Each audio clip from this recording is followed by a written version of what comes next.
పాత్రికేయ మిత్రులందరికీ నమస్కారం. Thank you. నిన్న గౌరవ పెద్దలు మా పార్టీ అధ్యక్షులు తెలంగాణ తొలి ముఖ్యమంత్రి కేసీఆర్ గారి పైన ఎలక్షన్ కమిషన్ 48 గంటలు ఎన్నికల్లో వారి ప్రచారం పైన నిషేధం విధించిన విషయం మీ అందరికీ కూడా తెలిసిందే, మీ అందరికీ కూడా విదితమే.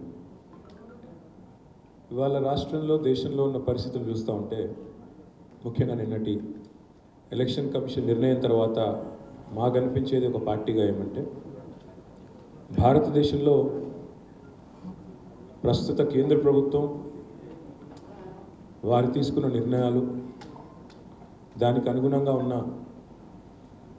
అనుగుణంగా జరిగిన అపాయింట్మెంట్లు స్వయం ప్రతిపత్తి కలిగిన సంస్థలను కూడా తమ గుప్పిట్లో పెట్టుకొని ఆటాడిస్తున్న వైనం మళ్ళీ ఒకసారి ప్రజల ముందు స్పష్టంగా బయటపడ్డది.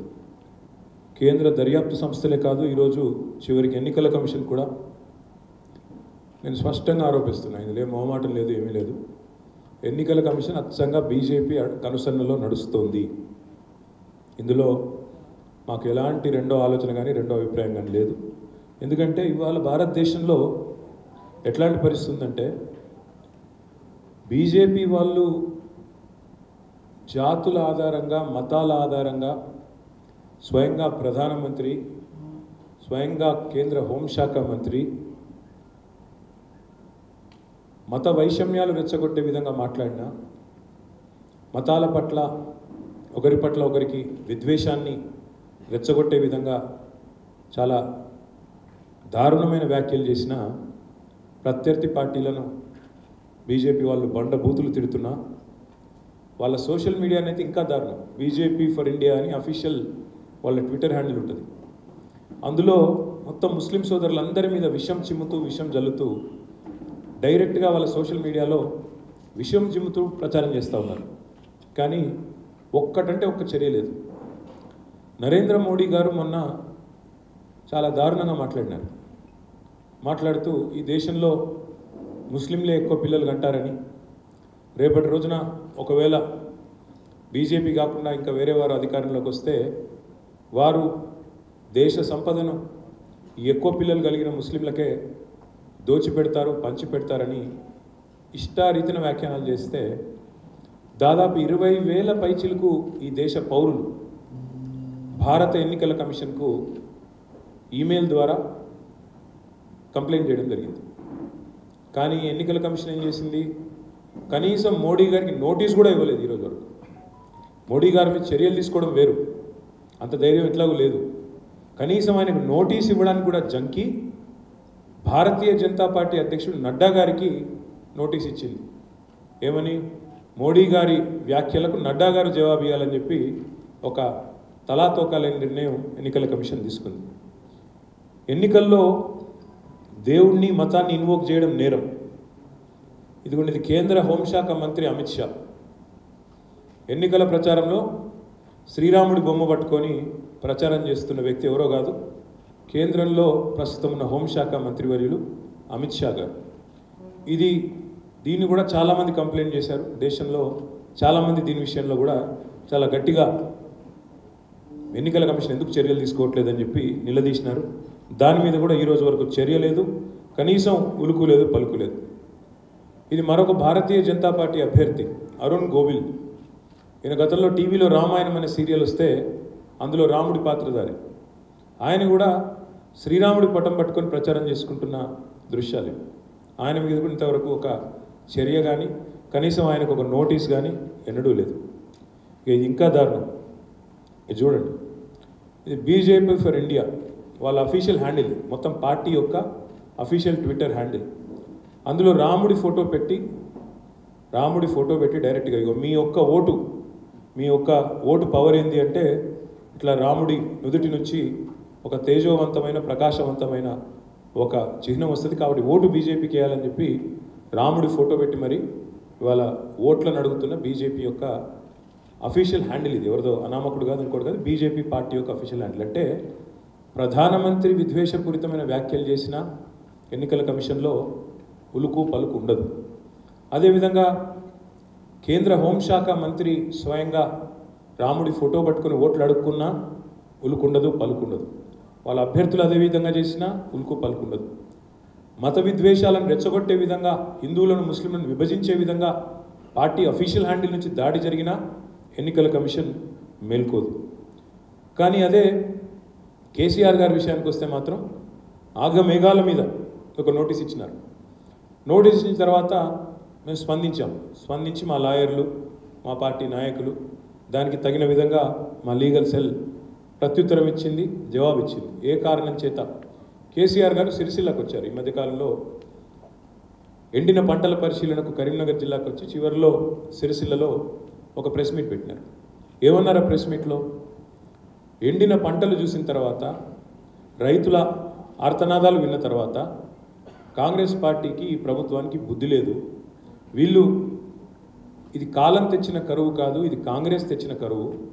నీళ్ళుండి ఇవ్వలేని అసమర్థులు, అశక్తులు అనే మాట కొంత పరుషంగా చెప్పినారు. అదేవిధంగా సిరిసిల్ల పట్టణంలో, సిరిసిల్ల నియోజకవర్గంలో నేతన్నలు మాకు బతుకమ్మ చీరల ఆర్డర్లు ఇవ్వండి, మా బతుకును కాపాడండి, మళ్ళీ ఆత్మహత్యలు మళ్ళీ స్టార్ట్ అయినాయని చెప్పి వచ్చి కేసీఆర్ గారికి ఆ ప్రెస్ మీట్ ముందే మొరబెట్టుకున్నారు. దాన్ని వారి ఆవేదనను గమనించిన తర్వాత, వారి బాధను చూసిన తర్వాత 8-9 సంవత్సరాలు ఆత్మహత్యలు లేకుండా బ్రహ్మాండంగా ఏ నేతన్నలనైతే కాపాడుకున్నామో ఆ నేతన్నల కుటుంబాలలో మళ్ళీ ఈ రకమైన నైరాశ్యం, ఈ రకమైన నిస్పృహ చూసిన తర్వాత కేసీఆర్ గారు బాధలో, భావోద్వేగంతో ఒక మాట అన్నారు. ఏమన్నారు?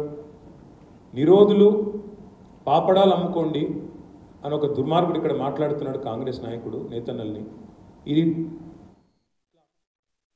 గుండెలంటూ ఒక పరుషంగా ఒక మాట మాట్లాడారు. అంటే ఇన్ని మాటలు, ఈ ఒక్క మాట మాట్లాడితేనేమో ఇవాళ కేసీఆర్ గారి గొంతు నొక్కి 4 కోట్ల ప్రజల తరపున, రాష్ట్రంలోని నేతన్నల తరపున, రైతన్నల తరపున మాట్లాడిన ఆయననేమో వెంటనే 48 గంటల నిషేధం. అదే మరి ఈ రాష్ట్ర ముఖ్యమంత్రి రేవంత్ రెడ్డి, ఆయన మీద మేము ఇప్పటికీ 8 కంప్లైంట్లు ఇచ్చినాం.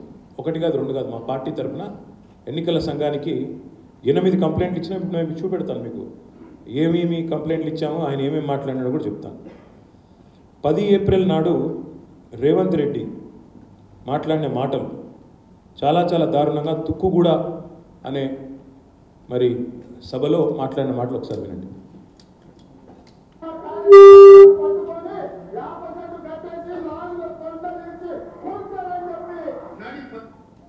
తర్వాత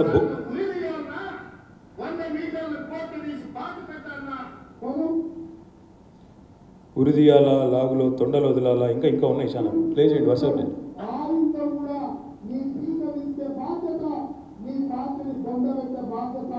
నీ ముట్టి మీద ప్రాయముడు పీకడం మొదలు పెట్టే బిడ్డ, నేను టీవీ లైన్లో కూర్చొని 4 గంటలు కూర్చున్నాను. సిగ్గులు అడుగుతున్నా. 10 ఏళ్ళు ముఖ్యమంత్రి చేసిన ప్రతిపక్ష నాయకుడు మీ ఊర్లో 50% కోదండ వేసి కొట్టండి, లాస్ట్ తొండలు ఇరవండి, కోర్ల పక్కన పంట పెట్టి తొక్కుతో కేసీఆర్ పాపంలో ఊరేసుకొని సచ్చినా నీ అయ్యా కోర్ల పడ్డాడు, బొక్కలు ఎదురా ఇయ్యాలకి నడవలేకపోతుంది.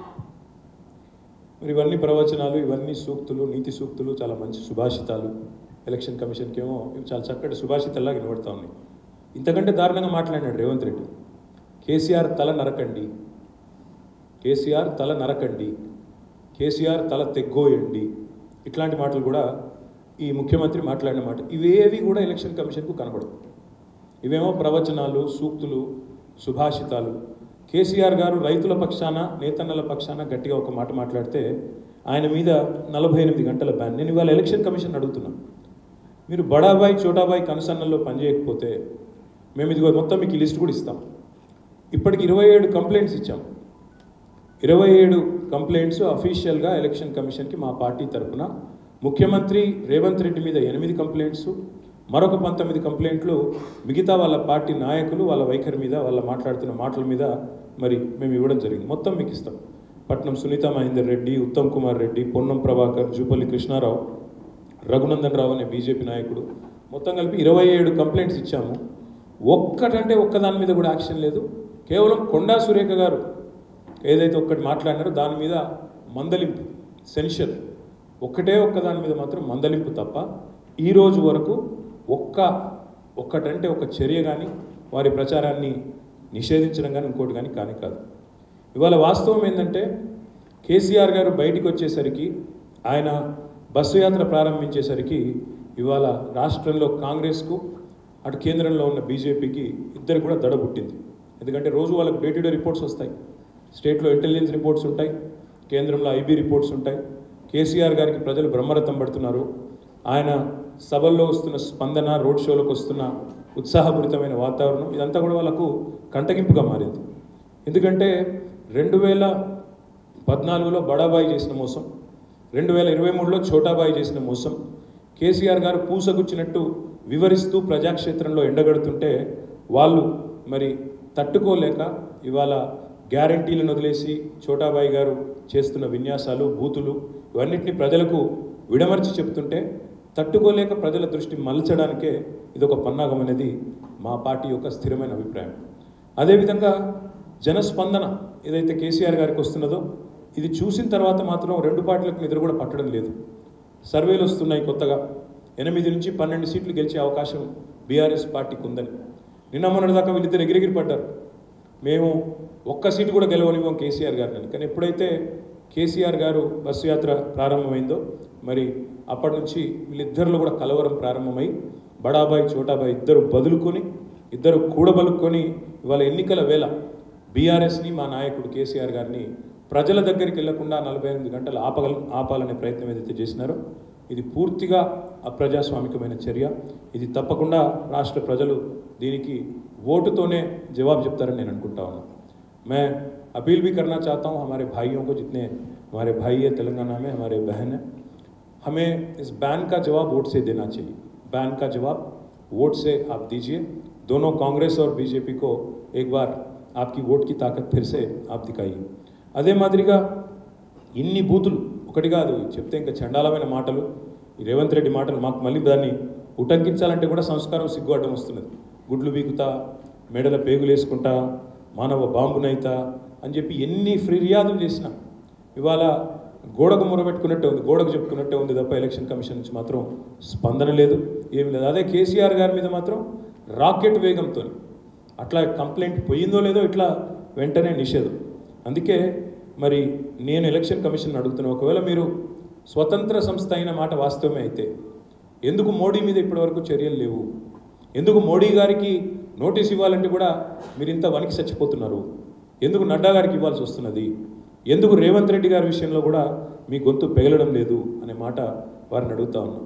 ఒక్క కేసీఆర్ గారి గొంతు 48 గంటల పాటు నిషేధించవచ్చు, కానీ ఇవాళ కేసీఆర్ తయారు చేసిన నాయకులు గ్రామాన 100 మంది ఉన్నారు, వాళ్ళని మాత్రం మీరు అడ్డుకోలేరు. అదేవిధంగా ఎన్నింటికి మించి ఇంకా మీరు బీజేపీ, కాంగ్రెస్ సోషల్ మీడియా చూడండి, వ్యక్తిగత దూషణలు, వ్యక్తిత్వ హననాలు, నోటికొచ్చిన బూతులు ఇవన్నీ కూడా పుంకాలకు కనబడుతున్నాయి. అవేవి కూడా ఎలక్షన్ కమిషన్కి మాత్రం కనబడడం లేదు. అందుకే రాజ్యాంగాన్ని అపహాస్యం చేసే విధంగా ఈరోజు ఎన్నికల కమిషన్ వైఖరి ఉంది. డాక్టర్ బాబాసాహెబ్ అంబేద్కర్ గారు రచించిన రాజ్యాంగంలో వీళ్ళకి ఇచ్చిన స్వయం ప్రతిపత్తిని అపహాస్యం చేసే విధంగా ఇవాళ పూర్తిగా ఎన్నికల కమిషన్ అనేది ఒక పార్టీకి, కొంతమంది నాయకులకు ఆధీనంలో ఉన్నట్టుగా కనబడతా ఉంది. ఇది నేను చెప్పేది తప్పైతే మరి భావోద్వేగపూరితమైన ప్రసంగాలు, మతాల మధ్యన వైషమ్యాలు రెచ్చగొట్టే విధంగా మాట్లాడుతున్న ప్రధానమంత్రి మీద ఎందుకు చర్య తీసుకోవడం లేదు అనే మాట నేను ఎన్నికల కమిషన్ అడుగుతా ఉన్నా, సమాధానం చెప్పాలని చెప్పి కూడా కోరుతా ఉన్నా. ఎన్నికల్లో భారతదేశం ప్రపంచంలోనే అతిపెద్ద ప్రజాస్వామ్య దేశం. అతిపెద్ద ప్రజాస్వామ్య దేశంలో ఎన్నికల కమిషన్ యొక్క ప్రాథమిక బాధ్యత ఫ్రీ అండ్ ఫెయిర్ ఎలక్షన్స్. మరి ఎన్నికలు ఇట్లాగే కొనసాగితే ఇటు ఫ్రీ లేదు, అటు ఫెయిర్ లేదు. ఎందుకంటే మాదేమో ప్రచారం నిషేధించాలి, మా ప్రత్యర్థులనేమో పట్టపగ్గాలు లేకుండా అచ్చోసిన ఆంబోతుల్లాగా వదిలేయాలి ప్రజల మీదకి. మరి ఇంకోవైపు ఏమో ఫెయిర్ ఎలక్షన్ అంటే ఇది ఏ రకమైన న్యాయం, ఏ రకమైన పారదర్శకమైన ఎన్నిక అవుతుందో తప్పకుండా ప్రజలు కూడా ఆలోచించాలని చెప్పి నేను విజ్ఞప్తి చేస్తా ఉన్నాను. ఈ 48 గంటల బ్యాన్తో మీరు కేసీఆర్ గారిని తాత్కాలికంగా 48 గంటల పాటు ఆపగలరేమో, కానీ దీనివల్ల మీరు చేయగలిగింది కూడా ఏం లేదు. అందుకే నేను రాష్ట్ర ప్రజలకు కూడా చేసే విజ్ఞప్తి, వీళ్ళ అరాచకాలకు, వీళ్ళ ఆధీనంలో పనిచేస్తున్న ఏజెన్సీల అరాచకాలకు అడ్డుకట్ట వేయాలంటే తప్పకుండా ఇస్ బ్యాన్ కా జవాబ్ वोट से दीजिए और बीआरएस को अच्छी तादाद से जिताइए। ये ఇంకొక అరాచకమైన ఇంకొక అంశం కూడా మీ దృష్టికి నేను తీసుకొని రాబోతా ఉన్నా. మొన్న మార్చ్ 18 నాడు ఉస్మానియా యూనివర్సిటీలో ఒక రొటీన్గా జరిగే కార్యక్రమం నార్మల్ కోర్సులో ఎండాకాలం వచ్చినప్పుడు చీఫ్ వార్డెన్ ఒక ఆయన ఉస్మానియా యూనివర్సిటీలో ఉన్నారు. ఆయన ఒక నోటీస్ ఇష్యూ చేసినారు. అందులో ఏం చెప్పారంటే స్పష్టంగా నెల రోజుల పాటు హాస్టల్స్ అన్నీ మూసేస్తున్నాము, మెస్సులు కూడా మూసేస్తున్నాము, ఎందుకంటే తీవ్రమైన మంచినీటి కొరత, విద్యుత్ సమస్య ఉంది కాబట్టి విద్యార్థులు సహకరించండి, మీరు హాస్టళ్ళు ఖాళీ చేయండి అంటూ మరి ఒక నోటీస్ ఇవ్వడం జరిగింది. దీనిని వ్యతిరేకిస్తూ this was on 18th March. మొత్తం మీకు ఇస్తాను డీటెయిల్స్, మీరు చూసుకోవచ్చు. I'll furnish copies to all of you. దీన్ని వ్యతిరేకిస్తూ విద్యార్థులు, విద్యార్థినులు, అమ్మాయిలు, అబ్బాయిలు అందరూ కూడా అక్కడ ఉస్మానియా యూనివర్సిటీలో ఉద్యమించారు, బయటికి వచ్చినారు, తమ గళాన్ని బలంగా వినిపించారు. మేము ఇక్కడే ఉండి పోటీ పరీక్షలకు ప్రిపేర్ అయ్యే వాళ్ళు ఉన్నాం, ఇంకా చాలామంది ఇక్కడే ఉండి పరీక్షలకు ప్రిపేర్ అయ్యే వాళ్ళం కూడా ఉన్నాం. మేము ఎక్కడికి పోము, మేము ధర్నా చేస్తున్నాము, మేము దీన్ని ఎట్టి పరిస్థితుల్లో కూడా ఆమోదించమని చెప్పి 18 మార్చి నాడు సర్క్యులర్ విడుదలైతే మరి ఆ సర్క్యులరు ఇది చీఫ్ వార్డెన్ పేరిట ఇష్యూ అయింది. ఇది మీరు చూడవచ్చు 18 నాడు. ఈ సర్క్యులర్లో చాలా స్పష్టంగా ఏం చెప్పారంటే, due to severe summer there is shortage of water and electricity in the hostels. All the boarders are requested to kindly cooperate in this regard. ఇది చీఫ్ వార్డెన్ ఉస్మానియా విశ్వవిద్యాలయం నుంచి ఒక నోటీసు 18 మార్చి నాడు ఇచ్చారు. దీన్ని నిరసిస్తూ పిల్లలు ధర్నాలకు దిగిన తర్వాత దాదాపు 11 రోజుల తర్వాత మా పార్టీ అధ్యక్షులు పెద్దలు కేసీఆర్ గారు, ఎందుకంటే ఇదంతా కూడా మళ్ళీ వెలుగులోకి మీడియా ద్వారానే వచ్చింది, కేసీఆర్ గారు తన సోషల్ మీడియా అకౌంట్ ద్వారా, తన ట్విట్టర్ అకౌంట్ ద్వారా అదే సర్క్యులర్ని, ఆ పిల్లల ఆందోళనని ట్యాగ్ చేస్తూ ఉస్మానియాలో కూడా మరి తీవ్రమైన మంచినీటి కొరత ఉంది, తీవ్రమైన విద్యుత్ కొరత ఉంది, అందుకే హాస్టల్ మూసేసినారని చెప్పి సర్క్యులర్ని జత చేసి ఆ పిల్లల ఆందోళన ఫోటో కూడా పెట్టి ఈ రకంగా జరుగుతున్నది. దీన్ని బట్టి అర్థమయ్యేది ఏంటంటే ముఖ్యమంత్రి, ఉప ముఖ్యమంత్రి ప్రజల్ని తప్పుదోవ పట్టిస్తున్నారు అనేది మళ్ళొకసారి తేటతెల్లమయ్యింది. ఈ రాష్ట్రంలో ఒక అసమర్థ ప్రభుత్వం ఉంది, వీళ్ళు కనీసం మంచినీళ్ళు ఇవ్వలేకపోతున్నారు, కనీసం కరెంటు కూడా ఇవ్వలేకపోతున్నారు అంటూ కేసీఆర్ గారు మండిపడ్డారు. కాగానే వెంటనే ఒక సెకండ్ కూడా ఆలస్యం చేయకుండా కేసీఆర్ గారి ట్వీట్ వచ్చింది 3:46 ఆ రోజు 29 నాడు. రాగానే పాపం ఆ వార్డెన్ గారి మీద ఒక షోకాజ్ నోటీసు, చాలా విచిత్రమైన షోకాజ్ నోటీసు ఎక్కడి నుంచి వచ్చిందంటే ఆఫీస్ ఆఫ్ ద చీఫ్ వార్డెన్కి ఎక్కడి నుంచి పోయినారంటే రిజిస్ట్రార్ నుంచి చీఫ్ వార్డెన్కి నోటీస్ పంపారు. ఏమని, as such there is no shortage that exist within university premises అని చెప్పి ఒక నోటీసు వెంటనే ఇచ్చారు. అదే రోజు 29 నాడు అటు కేసీఆర్ గారు పెట్టడం ఆలస్యం, 3:46 ఆగమేఘాల మీద పయనించి ఎవరు ఆదేశిస్తే ఉస్మానియా చీఫ్ వార్డెన్కి పాపం రిజిస్ట్రార్ నుంచి ఎందుకు ఇచ్చినావు నువ్వు నోటీస్ అని చెప్పి క్లారిఫికేషన్ ఇవ్వండి అని చెప్పి రిజిస్ట్రార్ నుంచి ఒక నోటీస్ ఇచ్చారు. ప్యారలల్గా ఏం చేసినారు, ఇంకా విచిత్రంగా ఎస్పీడీసీఎల్ అక్కడి నుంచి ఇంకొక నోటీస్ పాపం. కానీ వీళ్ళు ఎంత అజ్ఞానులు అంటే, ఈ ప్రభుత్వాన్ని నడుపుతున్న వాళ్ళు, ఉస్మానియాకి వీసీ ఉంటాడు, వీసీ అంటే వైస్ ఛాన్సలర్, వైస్ చైర్మన్ కాదు. ఈ ప్రభుత్వాన్ని నడుపుతున్న వాళ్ళకి ఆ తెలివితేటలు కూడా లేవు పాపం. అందుకే ఎస్పీడీసీఎల్ నుంచి ఇచ్చిన నోటీసులో వైస్ చైర్మన్ అని రాశారు. వైస్ చైర్మన్ ఉస్మానియా యూనివర్సిటీ, మీ తెలివితేటలు ఉన్న వాళ్ళు నడుపుతున్నారు ఈ రాష్ట్రాన్ని. అందులో ఏమడిగినారంటే, అసలు మీరు చాలా మిస్గైడ్ చేశారు పబ్లిక్ని వైస్ చైర్మన్ గారు అంటూ రాసినారు. రాసి మీరు వెంటనే దీని మీద క్లారిఫికేషన్ ఇవ్వాలా, అసలు ఎలాంటి విద్యుత్ కొరత లేదు అని చెప్పి ఎస్పీడీసీఎల్ నుంచి ఒక నోటీస్, అదేవిధంగా రిజిస్ట్రార్ నుంచి మరొక నోటీస్. ఇది అయిపోగానే లేదు ఇచ్చింది వైస్ ఛాన్సలర్ కాదు, రిజిస్ట్రార్ ఇచ్చారు. ఆ తర్వాత తెల్లారి ముఖ్యమంత్రి రేవంత్ రెడ్డి ఎస్పీడీసీఎల్ నోటీస్ పోతుంది, వెంటనే రిజిస్ట్రార్ నుంచి ఉస్మానియా యూనివర్సిటీ నుంచి పోతుంది. ఇక తెల్లారి రేవంత్ రెడ్డి గారు రంగంలోకి దిగి కేసీఆర్ని చూస్తే మళ్ళీ గోబెల్ పుట్టింది అనిపిస్తుంది. 2023 మేలో కూడా కేసీఆర్ ముఖ్యమంత్రి ఉన్నప్పుడు ఆ రోజు కూడా ఇట్లాగే నోటీస్ ఇచ్చిండ్రు, అందులో కూడా విద్యుత్తు నీతి కొరతల గురించి ప్రస్తావించిండ్రు అనుకుంటా. ఆయన ఒక ట్విట్టర్లో ఒకటి పెట్టారు, ఏమని, ఆ రోజు అప్పటి నోటీసులు అంటే కేసీఆర్ గారు ఈరోజు నోటీసు ఏదైతే ఉస్మానియా చీఫ్ వార్డెన్ ఇచ్చారో దాన్ని పెడితే దానికి కౌంటర్గా రేవంత్ రెడ్డి గారు పాపం ఆయన ఒక నోటీస్ పెట్టి ఇరుక్కొని పోయాడు. ఇది ఆయన పెట్టిన నోటీస్. రేవంత్ రెడ్డి ఆయన ట్విట్టర్ హ్యాండిల్లో పెట్టింది ఈ నోటీస్. మళ్ళీ ఎవరు పెద్ద చూపెడతాం. ఇది ఆయన పెట్టిన నోటీస్ రేవంత్ రెడ్డి. ఇందులో ఏం రాస్తారంటే మెసేజ్ విల్ బి క్లోజ్డ్ అని రాసి అందులో పైన సమ్మర్ వెకేషన్ డిక్లేర్ చేశారు. There is also acute shortage of water and electricity in the university hostel in message 12/5/23 అని చెప్పి ఒక డాక్యుమెంట్ పెట్టారు. పెట్టంగానే ఏం జరిగిందంటే మాకు వందల మెసేజ్లు వచ్చినాయి. ముఖ్యమంత్రి పెట్టిన document fake document, forge document, ఫర్జీ డాక్యుమెంటు, ముఖ్యమంత్రి స్వయంగా అత్యున్నతమైన పదవిలో ఉంటూ ఒక ఫోర్జ్ డాక్యుమెంట్ను ప్లే చేయడం అనేది అన్యాయం అని చెప్పి మీరు అక్కడ స్క్రీన్ మీద కూడా చూడొచ్చు. ఫేక్ డాక్యుమెంట్ ఏది, ఒరిజినల్ డాక్యుమెంట్ ఏది అది పంపుతూ మాకు ఉస్మానియా విద్యార్థుల నుంచే వందల మెసేజ్లు వచ్చినాయి. ఎక్కడొచ్చింది మరి, ఎక్కడి నుంచి వచ్చింది ఈ ఫేక్ వర్సెస్ ఒరిజినల్ అంటే మీకు ఒక విషయం ఇది కూడా చెప్పాలి నేను. జనరల్గా ఏమవుతుందంటే ఈ నోటీసులు వచ్చిన ప్రతిసారి ఎప్పుడైనా సరే వెంటనే ఉస్మానియా స్టూడెంట్ గ్రూప్స్ ఉంటాయి, వాట్సాప్ గ్రూప్. ఆ వాట్సాప్ గ్రూప్లలో అది పెట్టేస్తారు. ఒకసారి అది నేను ప్లే చేస్తాను. ఇది చూడండి, ఇది వాట్సాప్ గ్రూప్ యొక్క చాట్. మీరు చూడవచ్చు. ఆ చాట్ యథాతథంగా మీకు ముంగడ పెడతాము. ఇది పోయిన సంవత్సరం, ఇది మొత్తం chat last 1 year 1.5 year chat. ఇది ఈ నెల మే నుంచి మొదలు పెడితే పోయిన నెల మే దాకా ఉన్నది. అందులో పోయిన సంవత్సరం మే 12 యొక్క స్క్రీన్ షాట్ మీకు నేను చూపెడతాను.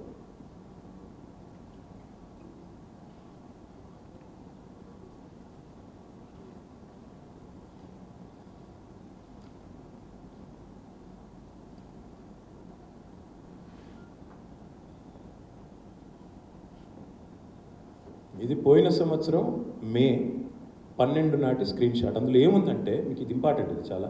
ఇందులో ఏముందని చెప్తాను. ఎంత దుర్మార్గం అంటే ఈ ముఖ్యమంత్రి స్వయంగా ఫేక్ డాక్యుమెంట్లు తయారు చేయడం అనేది ఎంత చండాలం అంటే ఈయన పెట్టిన దానిలోనేమో ఫేక్ డాక్యుమెంట్లో acute shortage of water and electricity in the university hostels and messes అని తయారు చేసి పెట్టినాడు. ఒరిజినల్ ఒకసారి పెట్టండి అమ్మ, ఒరిజినల్ పెట్టండి. ఒరిజినల్ది చూడండి దయచేసి. ఒరిజినల్ దానిలో ఏముందంటే ఒరిజినల్గా 12th మే నాడు ఇచ్చిన 2023 నాడు ఇచ్చిన దానిలో ఏముందంటే university has declared summer vacations to the students and hence mess facility to the PG hostels will be closed with effect so and so date and will be reopened on so and so date. ఇంతే. Shortage of water లేదు, electricity లేదు. ఇది రేవంత్ రెడ్డి అనే ఒక పనికిమాలిన నాయకుడు ఆయన చేసిన ఫోర్జరీ, ఆయన చేసిన అరాచకం ఏంటంటే ఒక ముఖ్యమంత్రి అయ్యుండి ఆయన తన పర్సనల్ ట్విట్టర్ ఖాతా నుండి ఇవాళ ఒక ఫేక్ డాక్యుమెంట్ను ఇవాళ పెట్టి మొత్తం రాష్ట్ర ప్రజల్ని తప్పుదోవ పట్టించే ఒక చిల్లర ప్రయత్నం ఒక చిల్లర నాయకుడు చేస్తూ ఉన్నాడు. చేయడమే కాకుండా ఇంకా దుర్మార్గం చెప్తాను నేను. ఇంకో రెండు ప్రూఫ్స్ ఇవన్నీ మీకు ఇస్తాను. ఇది Osmania university student group chat. అందులో కూడా ఈ ఒరిజినల్ ఉంది. రేవంత్ రెడ్డి ఫేక్ ఏదైతే ఫోర్జ్ చేసిందో అది ఉంది. దాంతోపాటు 2-3 గ్రూప్స్ ఇవి, ఒకటి కాదు. ఇది ఎంకామ్ 4th సెమిస్టర్ గ్రూపు, ఇది ఓయూ కాలేజ్ స్టూడెంట్ క్లబ్. ఈ 2 గ్రూప్స్లో కూడా ఆనాటి యొక్క నోటీస్ ఉన్నది. ఇంకా దుర్మార్గం ఏంటంటే వాళ్ళు రేవంత్ రెడ్డి ఏం చేస్తున్నాడంటే మేము మొత్తం ఈ నోటీస్ రాగానే మాకు కూడా అనుమానం వచ్చింది. ఒక ముఖ్యమంత్రి అయ్యి ఉండి ఒక ఫేక్ డాక్యుమెంట్ ట్వీట్ చేస్తాడా, చేయడేమో అని చెప్పి బెనిఫిట్ ఆఫ్ డౌట్ ఇవ్వాలి. ఎంత కాంగ్రెస్ పార్టీ నాయకుడైనా ఎంత చిల్లరగాడైనా కూడా ఇంత పని చేయడు అని చెప్పి అనుకొని మొత్తం ఓయూ విద్యార్థుల ఆ చాట్ ఏదైతే మాకు ఎవరైతే ఇచ్చినారో దాన్ని మొత్తం దాదాపు మా వాళ్ళందరూ కూర్చొని మొత్తం శాంతం పరిశీలించిన తర్వాత కూడా స్పష్టంగా ఏమొచ్చిందంటే వీళ్ళు ఎంత దుర్మార్గం అంటే ఆఖరికి చీఫ్ వార్డెన్ అది ఉంటుంది చూడండి, దాని పేరు స్టాంప్, దాన్ని కూడా మార్చినారు ఆ డాక్యుమెంట్. చీఫ్ వార్డెన్ స్టాంప్ ఎట్లుంటుందంటే ఒరిజినల్ ఫేక్ చూడండి, అది ఫేక్ తీయండి ఒకసారి, ఒరిజినల్ ఫేక్ ఉన్నది చూడండి.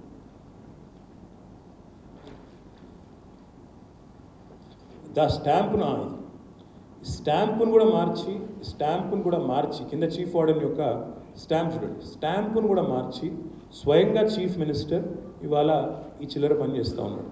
ఇదంతా కూడా మీకు ఇస్తాను నేను, దయచేసి మీరు ఎగ్జామిన్ చేయండి. And we are up. నాకు తెలుసు నేను ముఖ్యమంత్రి మీద ఆరోపణలు చేస్తున్నా. ఆ పెట్టింది కూడా వాట్సాప్ గ్రూప్లో ఎవరో కాదు. ఆ లెటర్ పెట్టింది ఎవరై అంటే డాక్టర్ ఏ ప్యాట్రిక్. ఈయనెవరు? PRO to the Chief Warden or Vice Chancellor, to Vice Chancellor PRO. ఆయన పేరు ప్రొఫెసర్ ప్యాట్రిక్. ఆయన గారు పెట్టినారు ఈ వాట్సాప్ చాట్లో ఈ యొక్క లెటర్. ఎంత ఎందుకు చెప్తున్నా అంటే, చేసిన ఫోర్జరీ ఏమో, చేసిన విధవ పనేమో ముఖ్యమంత్రి చేసాడు, కానీ అరెస్ట్ చేసిందేమో ఇవాళ ఒక విద్యార్థి నాయకుడు, మా సోషల్ మీడియా కన్వీనరు క్రిషాంక్. ఆయన ఏమో అరెస్ట్ చేసినారు, ఫోర్జ్డ్ డాక్యుమెంట్ తయారు చేసినాడు క్రిషాంక్ అని చెప్పి ఇవాళ ముఖ్యమంత్రిని నిందిస్తున్నాడు. ఆయన ముఖ్యమంత్రి గారు పెట్టింది తప్పు డాక్యుమెంట్ అని చెప్పి క్రిషాంక్ ఇట్లా ముఖ్యమంత్రిని అవమానిస్తున్నాడు అని చెప్పి ఆయన తీసుకుపోయి నేను అరెస్ట్ చేసినారు. అరెస్ట్ చేయడమే కాదు, 14 రోజుల రిమాండ్కి కూడా జడ్జి గారు ఇచ్చినట్టుగా నేను ఇవాళ పొద్దున్నే వార్తల్లో చూసినాను. ఇప్పుడు నేను అడిగేది ఏమంటే, జైల్లో ఉండాల్సింది ఎవరు? ఫోర్జ్ డాక్యుమెంట్ చేసిన రేవంత్ రెడ్డా, లేదా ఆ ఫోర్జ్ డాక్యుమెంట్ చేసిండు, వెధవ పని చేసిండు, ప్రజల్ని తప్పుదోవ పట్టిస్తున్నాడు అని చెప్పిన క్రిషాంక? ఇది ఒక్కసారి తప్పకుండా మీరు ఆలోచించాలి, తెలంగాణ ప్రజలు కూడా ఆలోచించాలని చెప్పి నేను కోరుతా ఉన్నాను. ఇప్పుడు నేను చెప్పింది తప్పైతే, నేను చెప్పింది తప్పని ఒకవేళ రేవంత్ రెడ్డి కానీ ఉస్మానియా యూనివర్సిటీ వాళ్ళు కానీ రుజువు చేస్తే, ఇప్పుడు నేను పెట్టిన సర్క్యులర్లు కానీ ఈ డాక్యుమెంట్స్ కానీ ఆ వాట్సాప్ చాట్లు కానీ తప్పని రుజువు చేస్తే, నేను చెంచల్గూడ జైలుకి నేను కూడా పోవడానికి రెడీ. కానీ ఒకవేళ నేను పెట్టింది రైట్ అయితే అదే చెంచల్గూడ జైలుకి ముఖ్యమంత్రిని పంపాలని చెప్పి నేను డిమాండ్ చేస్తాను. ఆ జడ్జి గారిని కూడా నేను కోరుతా ఉన్నా, ఈ విధవ పని చేసినందుకు ముఖ్యమంత్రి అయినా సరే చట్టానికి అతిథులు కాదు. ఫోర్జరీ అనేది నేరం, ఫేక్ డాక్యుమెంట్లు తయారు చేయడం నేరం, ప్రజల్ని గుమ్రాహ చేయడం నేరం, ప్రజల్ని తప్పుదోవ పట్టించడం నేరం, ప్రజల్ని ఈ రకంగా కన్ఫ్యూజ్ చేయడం అంతకంటే దారుణం. కాబట్టి తప్పకుండా కఠినంగా చట్ట ప్రకారం చర్యలు తీసుకోవాలని చెప్పి కూడా మేము డిమాండ్ చేస్తూ ఉన్నాం. క్రిషాంక్ మీద ఏ కేసు అయితే ఈ ప్రభుత్వం పెట్టిందో నేను రాష్ట్ర ప్రభుత్వానికి డిమాండ్ చేస్తూ ఉన్నా, మీరు ఇప్పటికైనా తప్పు ఒప్పుకోండి. తప్పకుండా మేము కూడా జడ్జి గారి ముంగట కూడా ఈ ఆధారాన్ని పెడతాం. ఎట్లా ముఖ్యమంత్రి స్వయంగా తప్పుదోవ పట్టిస్తున్నాడో పెడతాం. క్రిషాంక్ మీద కక్షగట్టి, ఎందుకంటే ఈ ప్రభుత్వాన్ని సోషల్ మీడియాలో చాలా బహిరంగంగా ఎక్స్పోజ్ చేసే వాళ్ళలో క్రిషాంక్ చాలా ముందుంటాడు. అందుకే క్రిషాంక్ మీద కక్షగట్టి ఇవాళ ఉద్దేశపూర్వకంగా ఒక అక్రమ కేసు నమోదు చేసి జైల్లో పెట్టడం ఏదైతే ఉందో, ఇది తప్పకుండా అందరం కూడా ప్రజాస్వామికవాదులు అనే వాళ్ళందరూ కూడా ఖండించాల్సిందే. తప్పకుండా క్రిషాంక్ను వెంటనే బేషరతుగా విడుదల చేయాలని చెప్పి కూడా నేను డిమాండ్ చేస్తూ ఉన్నాను. ఈ నకిలీ సర్క్యులర్ తయారు చేసిన ఈ ముఖ్యమంత్రి మీద వెంటనే కేసు పెట్టాలి. దాంతోపాటు ఉల్టా చోర్ కొత్వాల్ కూడా అంటే అన్నట్టు ఇలా ఏదైతే వీళ్ళ వైఖరి ఉందో తప్పకుండా వారి మీద చర్యలు తీసుకోవాలని చెప్పి కూడా నేను డిమాండ్ చేస్తూ ఉన్నాను. ఇవాళ క్రిషాంక్ని అరెస్ట్ చేయడం నిజంగా కూడా ఈ కేసులో ముఖ్యంగా దుర్మార్గమైన అరాచకమైన చర్య. దీన్ని మా పార్టీ తీవ్రంగా ఖండిస్తున్నది. మా లాయర్లు కూడా ఇప్పటికే జడ్జి గారి దగ్గర నిన్న రాత్రి పాపం దాదాపు 2 గంటల వరకు, ఉదయం 2 గంటల వరకు కూడా వాదనలు చేశారు. జడ్జి గారు మళ్ళీ ఈరోజు కూడా విన్నారు. మరి జడ్జి గారిని కూడా నేను కోరుతా ఉన్నా, ఇది ఒక అక్రమ కేసు, తప్పుడు కేసు, అక్రమంగా ఒక విద్యార్థి నాయకుడి మీద బనాయించి ఆయనను ఇబ్బంది పెడతా ఉన్నారు. అసలైన ఫేక్ సర్క్యులర్ తయారు చేసిన వాడేమో ముఖ్యమంత్రి పదవిలో ప్రచారం చేస్తూ ఉన్నాడు. కాబట్టి తప్పకుండా మీరు చర్య తీసుకోవాలని చెప్పి కూడా నేను కోరుతా ఉన్నాను. రేవంత్ రెడ్డి గారి మీద ఇప్పటికే కంప్లైంట్ కూడా ఇచ్చాం. మేము ఇవ్వడం కాదు, ఉస్మానియా విద్యార్థులే ఇచ్చారు. ఉస్మానియా విద్యార్థులే ఈ ఫేక్ సర్క్యులర్ తయారు చేసిన ముఖ్యమంత్రి మీద చర్య తీసుకోవాలని చెప్పి మరి వారు ఆల్రెడీ నిన్ననే కంప్లైంట్ ఇచ్చారు. ఇచ్చి మరి OUPSలో కంప్లైంట్ కూడా రేవంత్ రెడ్డి గారి మీద ఫోర్జరీ కేసు బుక్ చేయాలా, వెంటనే చర్య తీసుకోవాలని చెప్పి కూడా కంప్లైంట్ ఇచ్చారు. మేం కాదు, OU విద్యార్థులు ఇచ్చారు. దీని మీద కూడా రాష్ట్ర ప్రభుత్వానికి, ఎందుకంటే ఈరోజు పోలీసులు ఉన్నది ఎలక్షన్ కమిషన్ ఆధీనంలో, రాష్ట్ర ప్రభుత్వం ఆధీనంలో కాదు. ఎన్నికలు జరిగేటప్పుడు పోలీసు ఉండేది ఎలక్షన్ కమిషన్ ఆధీనంలో. సో ఎలక్షన్ కమిషన్ నిజంగానే స్వతంత్ర ప్రతిపత్తి కలిగిన సంస్థ అయితే, మీకు నిజంగానే స్వాతంత్రం ఉంటే వెంటనే ముఖ్యమంత్రి మీద ఈ ఫేక్ సర్క్యులర్ విషయంలో చర్య తీసుకోవాలని చెప్పి కూడా మేము డిమాండ్ చేస్తున్నాము. ఈ 14 సంవత్సరాల్లో ఉద్యమంలో కూడా ఎన్నో అక్రమ కేసులు, ఎన్నో సందర్భాల్లో నిర్బంధాలు, ఎన్నో సందర్భాల్లో గొంతు నొక్కే ప్రయత్నాలు, ఇవన్నీ కూడా చూసాం. మాకేం కొత్త కాదు ఇది. దీనికి క్రిషాంక్ భయపడడు, మేము భయపడం. న్యాయ వ్యవస్థ మీద మాకు నమ్మకం ఉంది, తప్పకుండా న్యాయం జరుగుతుంది. లక్షలాది మంది బీఆర్ఎస్ కుటుంబ సభ్యులు ఎవరైతే ఇవాళ సోషల్ మీడియాలో పోరాడుతున్నారో వాళ్ళకు నా విజ్ఞప్తి, దయచేసి ఈ ఉడత ఊపులకు, ఈ చిన్న బెదిరింపులకు బెదిరిపోవాల్సిన అవసరం లేదు. మనం తప్పకుండా న్యాయస్థానాల్లోనే వీళ్ళని ఎదుర్కొందాం. వీళ్ళని తప్పకుండా ఎండగడుతూనే ఉందాం, ముందుకు పోతూనే ఉందాం. తప్పకుండా సత్యమేవ జయతే అనే సామెత ఉరికిన రాలేదు. సత్యం జయిస్తుంది. తప్పకుండా న్యాయం ఎన్నటికైనా కూడా నిలుస్తుంది, గెలుస్తుంది. కాబట్టి మాకు న్యాయ వ్యవస్థ మీద ఉన్న నమ్మకంతోనే నేను న్యాయ వ్యవస్థ కూడా అప్పీల్ చేస్తూ ఉన్నా. క్రిషాంక్ మీద తప్పుడు కేసు ఏదైతే ఉన్నదో దీన్ని వెంటనే మరి జడ్జి గారు కూడా ఈ డాక్యుమెంట్స్ అన్నీ కూడా అధ్యయనం చేసి నిర్ణయం తీసుకొని విడుదల చేయాలని కోరుతూ రాష్ట్ర వ్యాప్తంగా కూడా ఈ రకమైన అరాచకాలు అంతటా జరుగుతున్నాయి. రాహుల్ గాంధీ గారేమో మొహబ్బత్ కా దుకాన్ అంటాడు, చెప్తుంటాడు ఆయన స్టోరీ. మోడీ గారు నఫరత్ కా దుకాన్ నడుపుతున్నాడు, నేనేమో మొహబ్బత్ కా దుకాన్ నడుపుతా అని చెప్తాడు. మరి వాళ్ళ మా సాల్వాజీ మాధవరావు మీద దాడులు, రాష్ట్ర వ్యాప్తంగా మా సోషల్ మీడియా సైనికుల మీద దాడులు, తలలు బగలగొట్టడాలు, అక్రమ కేసులు పెట్టడాలు, రేవంత్ రెడ్డి ప్రభుత్వం కాంగ్రెస్ ప్రభుత్వం చేస్తున్న అరాచకం ఏదైతుందో తప్పకుండా రాష్ట్ర ప్రజలు కూడా గమనించాలి. వీటన్నిటి జవాబు తప్పకుండా 13 మే నాడు ఓటు ద్వారా ఇవ్వాలని కోరుతూ, మరి రాష్ట్ర ముఖ్యమంత్రి మీద చర్య తీసుకుంటారా లేదా ఈ ఫేక్ సర్క్యులర్ల మీద, అడ్డగోలు ప్రసంగాల మీద ఎన్నికల కమిషన్ అనేది కూడా కాలం నిర్ణయిస్తుంది, ప్రజలు చూస్తున్నారనే మాట కూడా మళ్ళొకసారి విజ్ఞప్తి చేస్తూ మీ అందరికీ ధన్యవాదాలు. Thank you.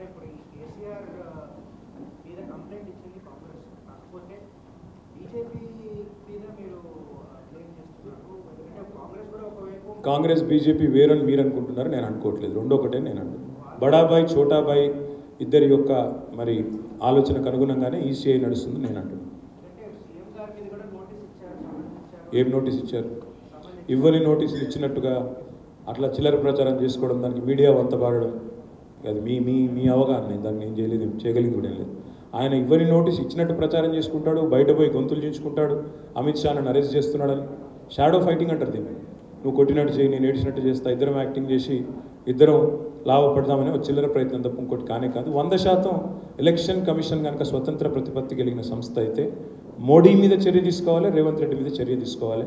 వాళ్ళకు స్వాతంత్రం అనేది ఉంటే, స్వతంత్ర ప్రతిపత్తి ఉంటే, వెన్నుముకుంటే తీసుకోమని డిమాండ్ చేస్తున్నా. తప్పే ఉంది. ప్రజాస్వామ్యంలో అడిగే హక్కు లేదా మాకు? అడగాలి కదా. Thank you. Yes ball.